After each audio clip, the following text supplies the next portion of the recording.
Hi, everyone. We're back with Closing the Gap, a social justice podcast. We're so glad to be back with you in the second season. Adrian and I have kind of taken a little bit of a break due to a lot of personal moving, but we are very glad that we are now back and with a very special guest today. This podcast is all about taking action together individually to add up to collective action, and we do that through these conversations that just spread awareness for different organizations, ways to get involved, and ways to find healing because we need to take care of ourselves in all aspects of social justice.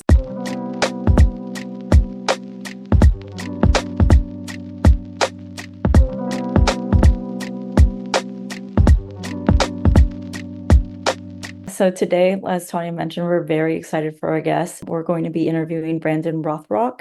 So a little bit about him. As a current doctoral candidate at Ohio State University, Brandon Rothrock, academic career and interests focus on women and gender studies, geography, environmentalism, and disability studies. While pursuing his PhD, he also serves as a board member for Out for Sustainability, an environmental justice and climate resilience nonprofit that is for and by the LGBTQIA plus community. For over 10 years, Out for Sustainability has helped lead social and environmental action by co-creating a platform for all people within the LGBTQIA plus community. Yeah, so we're just very glad again, Brandon, to have you here today.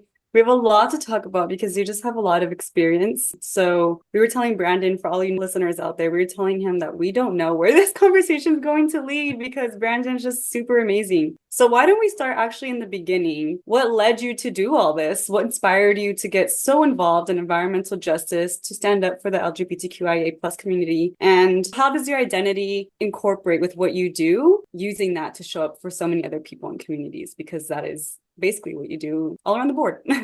Yeah, thank you for having me on. So I would first start with saying that I guess my path towards environmental justice, focusing on LGBTQIA plus communities, really, I guess, started with my interest in weather when I was growing up. I was really interested in the Weather Channel. I watched it religiously. I was really interested in sort of tornadoes, hurricanes, severe weather, sort of how weather really impacts people on the ground, particularly in the US. And so when I was thinking about going to college, I was like, okay, maybe I should pursue meteorology, considering that I was really interested in weather. And so I went to Florida State University in the fall of 2014. I feel like I'm dating myself there because my freshman year of college was so long ago. But so I was a freshman at Florida State University, and I guess within maybe 3 or 4 weeks of being there, I realized that it was not the school for me at all. I realized that I was a little bit too far away from my home in New Jersey. I was taking some meteorology classes, and I wasn't really sure of myself at all. I was like,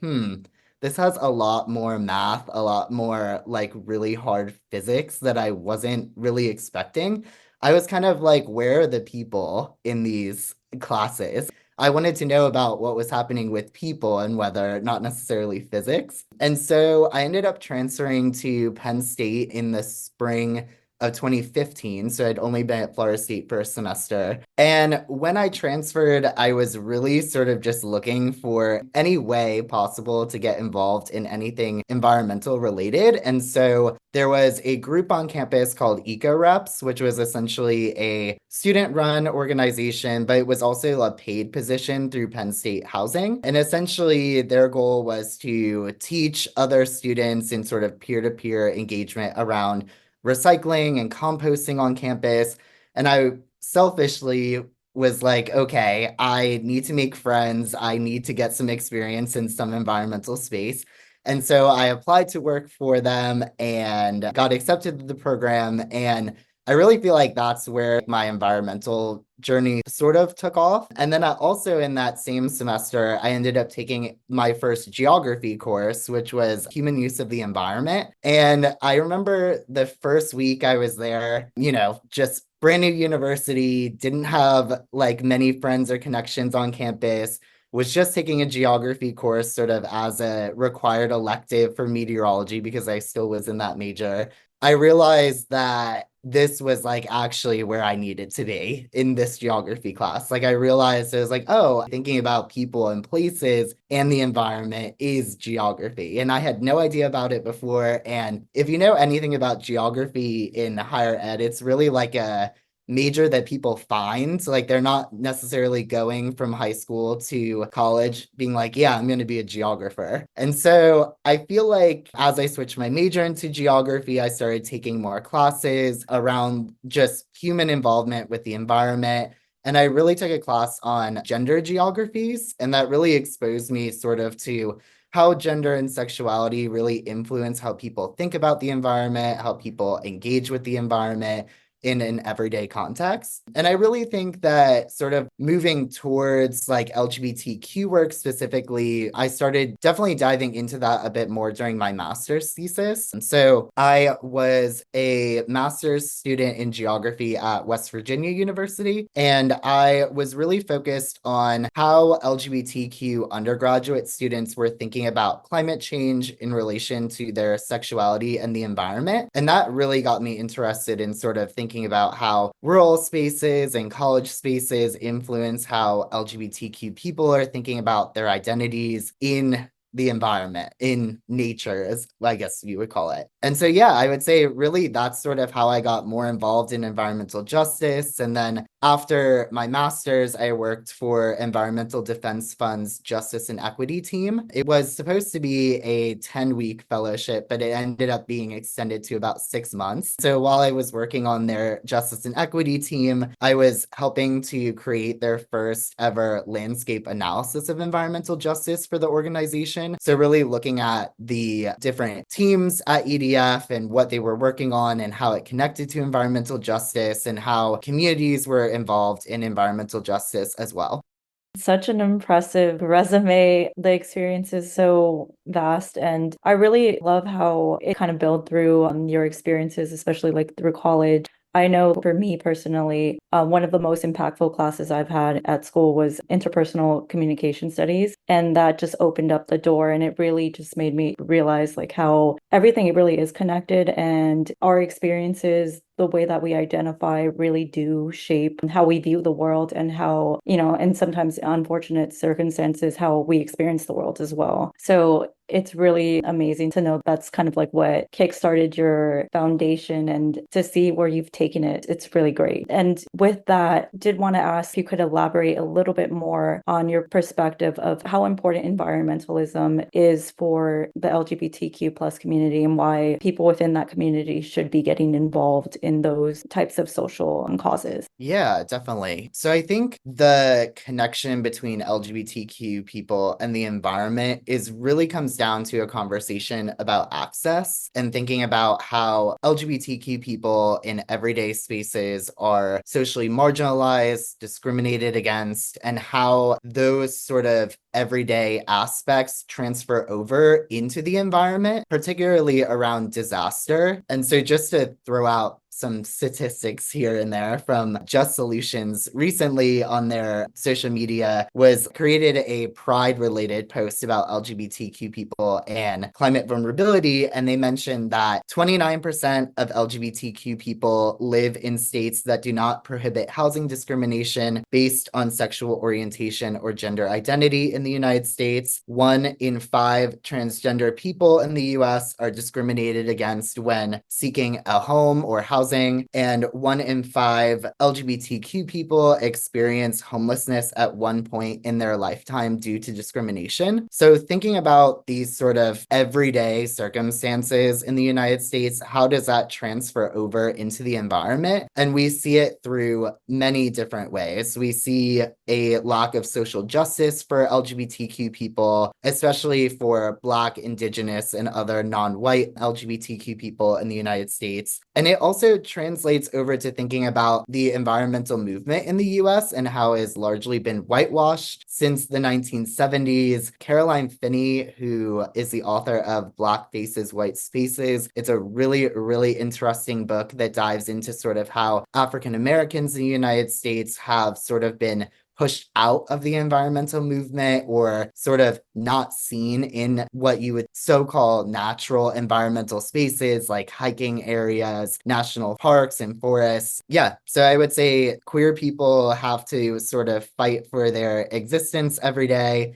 and these social marginalizations just become more exacerbated as you're thinking about the environment and also thinking about disasters as well. Thank you for bringing that up, especially the housing part. I think when we think of environmentalism, we as in even people in the environmentalist movement, like me as an environmentalist, housing does sometimes get maybe not as much light as it should. We're focusing a lot on air, on soil, and water, and making sure those are clean. But yeah, housing, I mean, think about, especially now that the weather extremes are getting even more extreme, of course, you need to have not only adequate housing, but housing that can survive these things. And if you don't, then there you go back to square one. So yeah, just thank you so much for bringing up those stats. I'm writing all these resources down. We're gonna have a long show notes for all your listeners because Brandon has a lot of connections, but that's what we want. We want to know all these organizations. So kind of leading with that, you've mentioned already a few organizations you've been a part of. Do you want to just give maybe a gist, since you have so many, just of like maybe your top 3 or so organizations that you have just been involved in? Of course, we mentioned Out for Sustainability. So maybe especially them, because that's how we found you as well. Yeah, sure. So I could talk a little bit about Out for Sustainability and sort of how I came to be a part of the organization. So I guess thinking back towards Out for Sustainability's history, about a decade or a little more than a decade ago, Out for Sustainability was founded in Seattle, sort of as a way for queer people in the community to get together and have sort of networking events, but also greener pride events and initiatives. And so as the organization sort of went on, it expanded more nationally out of Seattle, especially during the COVID-19 pandemic. A lot of people who were a part of the organization sort of took a step back and said, okay, maybe this is sort of not the right space for me, or maybe I just need to step back because of personal reasons. And so the 3 board members who stayed with Out for Sustainability were like, okay, this is our chance now to reshape the nonprofit in a way that we think might be better for the future. And so they really wanted to focus on climate resilience and environmental justice and making sure that our organization was either putting out different resources, we were engaging in environmental organizations, but also LGBTQ organizations together, hosting events, webinars, making sure that we have sort of visibility for people working in the queer and environmental spaces in the US in particular. And so I actually stumbled upon Out for Sustainability at an American Association of Geographers conference. I was put in a session with one of the current board members, Vanessa Raditz, and also another current board member, Leo Goldsmith. And so we were all doing sort of geography-related work on LGBTQ people and the environment. And so after that occurred, Vanessa, I believe I was on an email thread, and they were like, hey, actually, I'm a part of this organization, Out for Sustainability. We're looking for new board members with our new vision. You should totally apply. And so I ended up applying. I guess this was about 2 years ago now. And I was one of 4 board members that they brought on at the time in 2022. And Leo, who was also in the session, also became a board member with me at the same time, which was really cool. And so, yeah, we've just been a part of the organization for over 2 years now, and it's been really, really rewarding. Out for Sustainability, I guess, functions in a slightly different way than other nonprofits, you could say, in the sense that we do not have like an executive director. We don't have program managers. We have a board of directors and we run the whole organization as the board. And so there are 10 of us now, and we are fortunate to have 2 contractors that we work with pretty regularly, and they are sort of doing that programmatic work on the ground, particularly in Florida and Puerto Rico. That's awesome. Like you really are very nationally wide based. Sure, you're impacting so many different lives. It's also nice to see that you were able to to find your community? Because I come to realize in so many of these social causes, it's easy to kind of feel overwhelmed or feel like, how do I tackle this on? What can I do as one individual? And really what it comes down to, and what we stress a lot with this podcast, is the importance of collective healing, collective action, like working together to actually sustain change for the long term. So it's great that you were able to find this community of like-minded people. I did want to ask, as far as like initiatives that you've worked on, whether with Out for Sustainability or with any other organizations, what have you seen that has worked the best with bringing on long-term change and impactful change? Yeah, definitely. So I guess I could start by sort of maybe tackling Out for S's sort of recent wins in a way. So recently, Leo Goldsmith, one of the board members that I mentioned, had put on a webinar series with FEMA Region 9 and the Department of Homeland Security's Center for Faith-Based Organizations and Neighborhood Partnerships. And through those webinars, it was mostly focused on disaster preparedness and response in the US. And through that, we created a first of its kind report on inclusive and equitable emergency management for LGBTQ people and communities in the US. And I would say that's definitely been super helpful and really ties into sort of one of the goals of Out for Us that I mentioned before, that we are looking to provide resources for LGBTQ people in the United States. And so that's definitely something that I consider a really great win that we focused on recently. And I would say too, looking towards the future, we have a Q Ready initiative. It's essentially thinking about resilience preparedness for LGBTQ plus people and communities. And Vanessa Raditz, who I mentioned before, had created about a few years ago sort of a Q Ready checklist, or like a checklist for queer people who might need to evacuate or leave their homes or area because of a disaster, sort of how there might be specific items that LGBTQ people might need or might need to help other people in the community as you're sort of evacuating or moving because of a disaster. And I would say that is something that we are really sort of focusing on as we've brought on new board members this year, is really how can we make Q Ready guides? So guides for different types of disaster events, whether it's, we mentioned before, these heat events that are going on, extreme heat events in the US, sort of creating perhaps like a heat guide for queer people, perhaps a flooding guide for people who might live in the Midwest and sort of Tornado Alley, perhaps like a tornado preparedness guide for queer people. We're sort of thinking about that long term. How can we build out some of those resources that are sort of missing right now in the broader landscape of LGBTQ and environmental work? I would also say that as well for Out for Us, we're really looking to sort of build out our fiscal sponsorship. And so we are a registered nonprofit, a 501(c) in the US. And so with that comes, certain legal challenges, but also certain legal strengths, I guess you could say, in the sense that we've been able to fiscally sponsor other projects or other community-based organizations who might not have that 501(c) status in the US. And so that has been really helpful, particularly for the two contractors that we have that do work in Puerto Rico. There's been two documentaries that they have created, one called Can't Stop Change and another, which I'm blanking on the name of right now, but there are two different docu-series and documentaries that they have created recently with the help of Out for Us, mostly as its fiscal sponsor. Wow, that's really cool. We can always include the links to the documentaries after so people won't miss out. Yeah, amazing. Thanks for bringing that up. And I just have a question to, I guess, kind of sum everything up, but not that we have to end here, because we have been throwing out this term environmental justice. And I realize that this may have a definition if you look it up online, but we do feel like when we talk to different people about it, there's slightly different variations, because environmental justice and environmentalism and justice just are these umbrellas, right? You can talk about housing, you can talk about weather, you can talk about very many things that fall under these umbrellas. So just out of curiosity, what is environmental justice for you? Like, what does that mean for you? How do you try to achieve it in your daily life? You kind of obviously have talked about it, but I guess to kind of just sum everything up. Yeah, sure. So I think when I think about environmental justice, it really comes back to thinking about climate change and how climate change will affect everyone, but the way that it affects everyone will be different based on sort of the social marginalization that I talked about, the intersection of race, of class, of gender, of sexuality, just thinking about how all of these different identities sort of influence the way that we ourselves and our communities will be impacted by climate change in the future, but also how we involve ourselves in everyday spaces or move through everyday spaces, thinking about,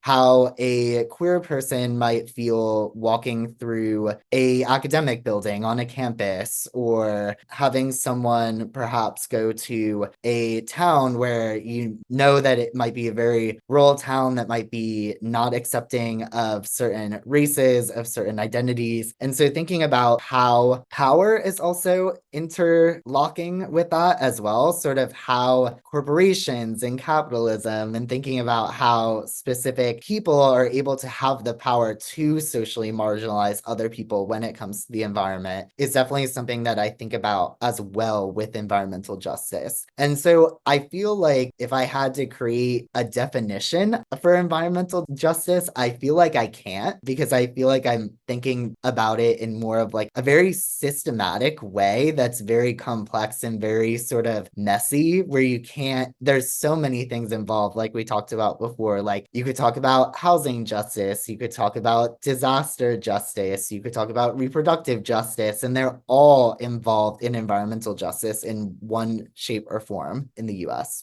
particularly. Can I just say thank you so much for calling out how it's all interconnected, and that's why it's so important. Basically, I feel like you can just say environmental justice is social justice. It all falls under the same umbrella. And the fact that you're specifically also calling out how it does impact us all differently, and why I can't stress enough like how it's so important, and why when we hear things like we're not all free until everyone is free, like everyone's impacted differently, but it's all interconnected, and that's why it's important that we, stay aware of all of these issues and collectively, again, make an effort to make a change. Yeah, I'll just add that I love that you also mentioned access to hikes, access to recreation, access to whatever you want. Yeah, in your daily life, good food, good housing, and then on your spare time, enjoying that. And I like that you brought that up because I feel like you're summing up a lot of episodes we've discussed. So I will just reiterate them for our listeners. We discussed access to the outdoors in our episode with Beto and Miguel of Our People Trails. They lived in a van and they talked a lot about representation in the outdoors. And then we also had an episode on theory of intersectionality. And that really does, of course, talk about everything. Thank you, Kimberly Crenshaw, for creating theory of intersectionality. So just wanted to call those out because I feel like those are great follow-ups to everything that you're saying. But yes, agree. It's huge, complex, and messy because these systems that are against a lot of people, that are built to be against a lot of people, like you mentioned, capitalism, oppression, different types of discrimination, those are messy. Like, those are not very easy to just tear down, or else we probably would have done it already. So it makes sense. Definitely. Yeah, I think that also makes me think a lot about just having worked in the sustainability space for a while now, just thinking about the ways in which even some of the sort of solutions that we have to climate change need to really incorporate the thoughts and experiences of everyone. And I feel like just thinking about federal policies all the way down to local policies, they might not be particularly inclusive to LGBTQ people, to other gender minorities. And so making sure that as you're thinking about, okay, if I would like to, solve the energy crisis in the US, which again is a very complex crisis and also very complex topic to think about. It's how am I going to include and make sure that all of the voices of everyone, of all different identities, are included in those sort of frameworks or the solutions that I'm building out. It's nice to know that there's people like you who are very thoughtful in that sense, because it's unfortunate that these systems don't take that into account. But by using our voices, by working together and really raising awareness to these issues, that's where we're going to start making, again, the actual change. Wow, we have really touched on so many topics, but I love how you keep emphasizing how they all connect. Thank you so much. We really do like to emphasize that on this podcast, because climate justice is social justice, it's environmental justice. It is all part of the same goal, which is justice for everyone and for communities who really need it. And just to kind of move on and to give you the space you need to give any final messages, is there anything else that you'd want to add that we haven't touched on yet? Yeah, I guess I'd plug in the Agents of Change and Environmental Justice Fellowship that I'm a part of currently. We're in our 5th cohort. It has been a really, really cool experience. Essentially, it is a collaboration between Columbia University's Mailman School of Public Health and Environmental Health News to make sure that sort of emerging environmental justice leaders are getting sort of a platform for their work and also to share it with other sort of like-minded individuals. So I'm super grateful to be a part of a cohort of 12 other individuals who are working in the environmental justice space. Just wanted to shout out to them, all of the amazing work that they're doing, from social work to anthropology to geography, like myself. It's been really impactful. That sounds amazing. And again, listeners, we will be including everything, all of the resources, all of the links that have been mentioned during this episode within our show notes. So as always, please be sure to check them out. Thank you again, Brandon. This was such an insightful conversation and you're doing amazing work. Thank you for having me. It's our honor. Yeah, thanks again. And yes, everyone, please go to Brandon's website. I think that's maybe the best way to keep up with you. Would you say that's right? Yeah, for sure. Definitely go to my website and also feel free to connect with me on LinkedIn as well. Super interested in mentoring for LGBTQ or otherwise marginalized individuals in the environmental space. And so if you are graduating college and you don't know what to do next in the environmental space, or you're sort of shifting careers, I am definitely here to help. Brandon is very giving with his time. So everyone who needs it, take advantage because clearly you have an expert here. So that's the inclusiveenvironment.org for everyone who wants to go check out Brandon's work. But yes, again, we're just in awe of you. And like we said, we didn't know where this conversation was going to go, but I think it ended up perfect. We talked about what we need to talk about. And we know that our listeners know that this is just the beginning, right? This is just a short conversation. So everyone, please dive deeper into Brandon's work and to all organizations that he's a part of, because obviously they're doing great work too.